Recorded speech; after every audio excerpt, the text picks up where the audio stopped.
श्री स्वामी समर्थ. जय जय स्वामी समर्थ.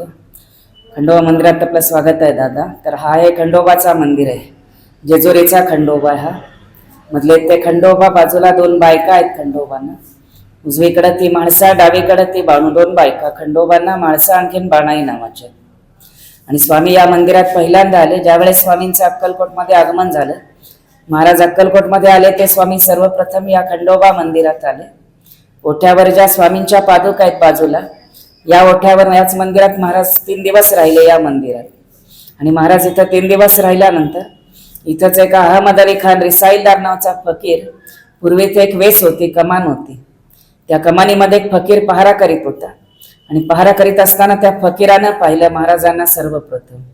तर महाराज तिथे पादुकांजवळ बसलेले. आणि महाराज इथं 3 दिवस राहिल्यानंतर इथंच एका अहमद अली खान रिसाईलदार नावाचा फकीर, पूर्वी एक वेस होती, कमान होती. त्या कमानीमध्ये एक फकीर पहारा करीत असताना त्या फकीरानं पाहिलं महाराजांना सर्वप्रथम. तो फकीर इकडे महाराजांकडे आला आणि महाराजांची मस्करी करीत असताना त्या फकीराला महाराजांनी याच ओठ्यावर रिकाम्या चिलीमधून अग्नी काढून दाखवला फकीराला.